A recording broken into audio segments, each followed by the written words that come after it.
All right, thanks for joining me on another episode of Why Not Go, the channel dedicated to rock and roll, especially punk and especially the Sex Pistols.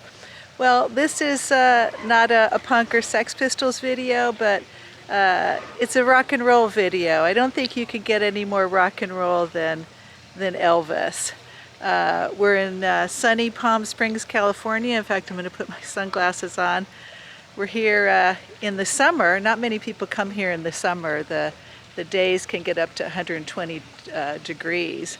And for anyone who doesn't know where Palm Springs is, it's about 100 miles east of LA in the Coachella Valley, where the Coachella Festival is. And it's a beautiful area, beautiful mountains. I'll just pan around so you can see a lot of construction going on in this little cul-de-sac. Beautiful mid-centuries, and that's the San Jacinto Mountains. And I'm here doing an Elvis video. Construction going on there. I'm in a little cul-de-sac called Ladera Circle, and this is where Elvis and Priscilla spent their honeymoon. This is called the Elvis Honeymoon House. Joe is doing some looking at the house. You can get in the video. We love Palm Springs, and Elvis loved Palm Springs too. He leased this house in 1967 for $21,000. I believe he wanted to buy it, but he couldn't. At the time the owners weren't interested in selling. And what brought Elvis to Palm Springs? What brought him here was his manager, Colonel Tom Parker, had a home here, and the colonel said, "Hey, you should get a home here because it's a great place to live. It's not far from LA. And you can drive or take a short plane flight to Las Vegas." So his manager loved Palm Springs, and that's what brought Elvis here. So I'll just go a little closer to the house. It's currently for sale for $9.2 million. The current owners, I guess it's considered historical, not just because Elvis and Priscilla spent their honeymoon here, but because it was constructed by a known architect. I'll just look at the plaque here, William Kressel. It was built in 1960. Renovated in 2022. That's by the current owners, and now it's a historical site. So it's look at that. It looks like to me it looks like a spaceship ready to take off. That's the living room there, and if I can, I'll show some interior photos. And I love the fountain here. And there's a famous photo of Elvis and Priscilla right at that gate. And if I can, I'll show it. It's taken from inside the gate there, the metal gate. And I love the way Priscilla looked back then with the kind of bouffant hairdo, and she dyed her hair black. So, yeah, so he actually, as I said, leased it for a year. And I'll just talk a little bit about his wedding. He got married May 1st, 1967. He'd already known Priscilla for quite a few years because they met in the late 50s when he was over in Europe serving in the military, and she was over there with her parents. She was 14 when they met. When they married, he was 32 and she was 22, so they had a 10-year age difference. And so they decided to get married. And Elvis actually wanted to get married here. I believe the pool is in the back, and they were going to get married at this house and, have a big party, of course. And but apparently she was a well-known gossip columnist. Her name was Rona Barrett, and I remember her. She was popular in the 70s. And she got wind of it because she lived around the corner, and she saw a bunch of people arriving, family members, and of Priscilla's and also of Elvis's, and then so she got wind of it, and she publicized that Elvis not only was there, but it looks like he was going to get married here. Elvis got upset. Maybe there was helicopters going around, I don't know. And so Elvis ended up not getting married here. He ended up getting married in Las Vegas. And what happened was Frank Sinatra helped him out. Frank Sinatra also lived in Palm Springs. He was one of the only celebrities who actually lived in Palm Springs full time. Most celebrities have kind of a weekend home. And so Frank Sinatra helped him out and said, hey, I've got a private plane. You can take my plane to Las Vegas. So that's what they did. They apparently May 1st, they got married, and they slipped out the back. I don't think there's an alley back there, but they slipped out the back. They got into a limo and went to the airport. It was 3 a.m. May 1st, and they went to Las Vegas, got married. They stayed at the owner of the Aladdin Hotel. They got married in his apartment or house. And then, so this was the morning of May 1st, and then they ended up coming back that same day. They had breakfast and came back the same day, and we're back here in the afternoon as a married couple. So I just love this house. You can see there, looks like a wing there. The whole thing looks like a boomerang or a spaceship. To me, it looks like a spaceship, or maybe like a B-52 bomber that's about ready to take off. So they came back. They didn't get married here, but they came back after quickly getting married in Las Vegas to kind of avoid the paparazzi, because Rona Barrett had told everyone that they were getting married here. They came back here and they spent their honeymoon here. I don't know how long they stayed here, but as I said, Elvis, I believe he started the lease in the beginning of 1967.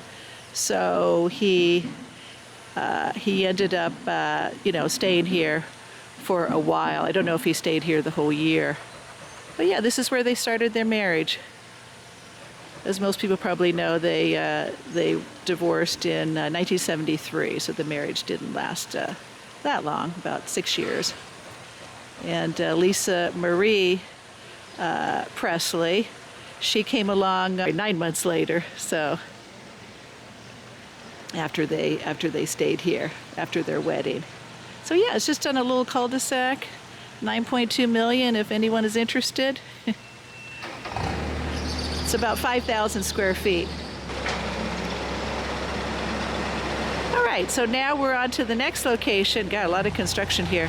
Now we're on to the next location, a house where Elvis actually lived for many years, and a house that he actually, unlike this one, a house that he actually bought and owned.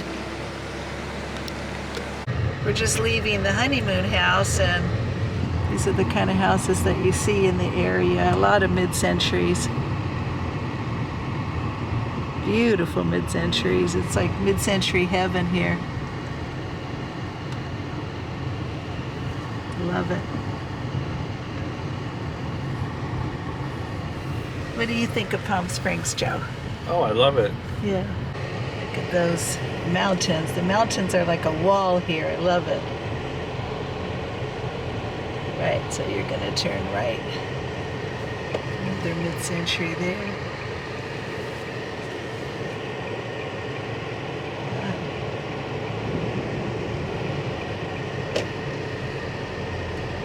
I love this. This is called Vista Chino, and the house that Elvis owned was 845 Chino Canyon, and it gets very rocky around here. It's like the natural desert landscape here. So it's only about a mile from the house that Elvis rented. And as I said, his manager had a house here, and so Elvis loved Palm Springs too. And this is the house that was called Graceland West, 845. All right, I made it to the other Elvis house. This is on West Chino Canyon Road. And as I said, this is a house that he loved. He called this Graceland West. So I'll just swing the camera around. and he had a nice view there. So he bought this house in 1970. He paid $105,000 for it. So yeah, so he went from the honeymoon house that he rented for a year in 1967 to owning this house in 1970. And he loved this house. He spent about 3 months of the year here. And when he bought it, it was 3,500 square feet. And it was actually another known architect, Alfred Fry, who built this house in 1946 for the Jergens family of Jergens soap. So, so it was always a very, high-end house. So I'm just going to walk around here. I read that according to one of his bodyguards, Elvis liked to lay around the pool naked. I think the pool is right over here. Let's see. Might be. I don't think. That where you see the kind of round covering, that was the jacuzzi. I believe the pool is in the back. And in 1974, after he and Priscilla got divorced, he added to the house, and he added on this side, he added about 1,500 square feet. So he took the house from being 3,500 square feet to about 5,000 square feet. So I don't know if you could see through the grill there, but that section there, especially on the very left, is what Elvis added in 1974. He added a bedroom on that side and what's called a party room. That's his driveway, of course. I'll walk around to the other side. Apparently his bedroom was on the other side. It's a neat Spanish. It's interesting because the architect is Albert Fry. He's known for his mid-century architecture, but this is not mid-century. Obviously, it's Spanish. So yeah, so Elvis added square footage on that side, and the middle here is the living room, and where you see the fireplace. And apparently the kitchen is that area there, where you see those two windows with the stairs that go up. Apparently that's the kitchen area. Another garage there, or the garage is there. The big driveway is on the left. And then that's the living room. And I've seen, if I can, I'll show pictures of the inside. But apparently it looks like it's being renovated.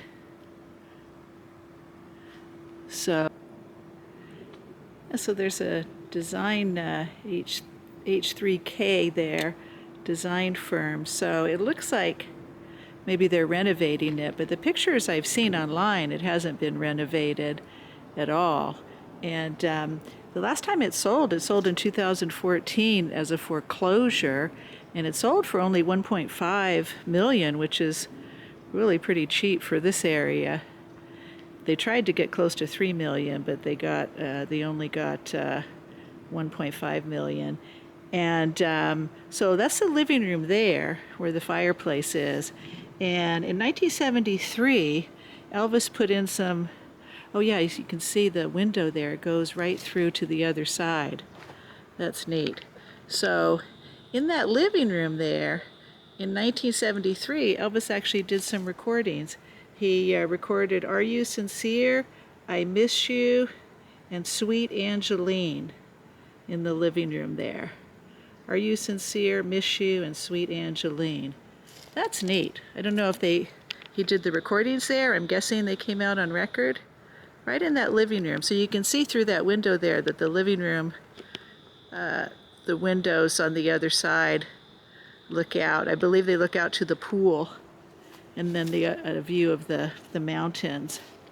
I've read a couple books on Elvis. I mean, who doesn't love Elvis? And I read the one written by Red West, Elvis What Happened. But the other book I read was really interesting. It was by Ginger Alden. And Ginger, I'll show a picture over here. Ginger was his girlfriend at the end, and I guess they were engaged. And she talks about this house in her book. She was with him. She's actually the person who discovered his body when he died at Graceland.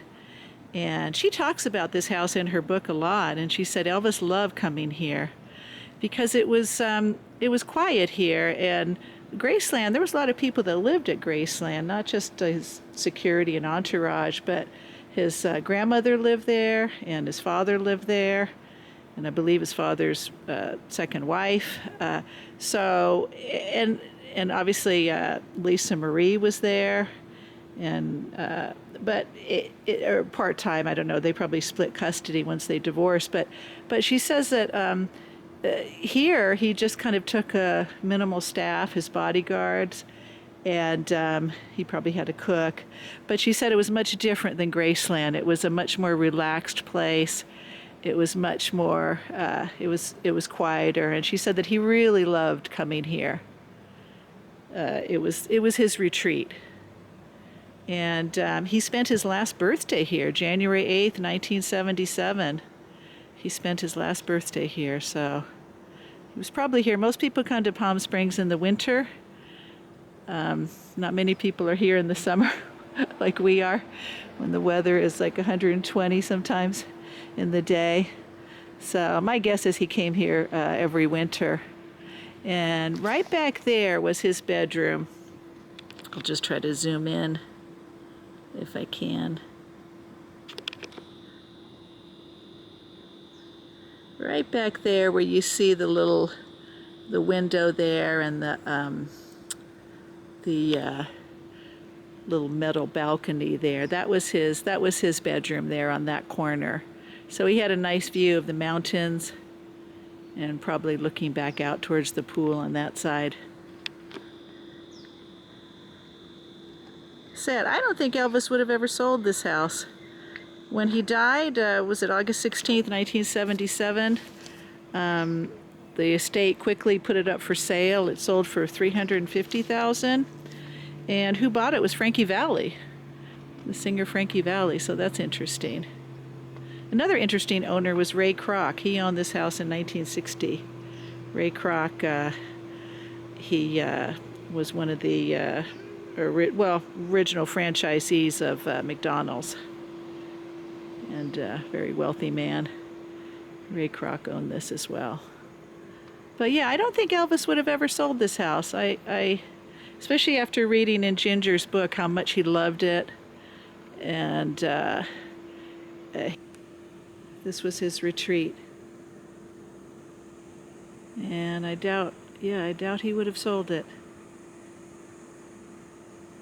At least he enjoyed it for 7 years until his death. Graceland West. I love it. So much history here in Palm Springs. All right, well, thanks for joining me. It's so hot my camera was shutting down.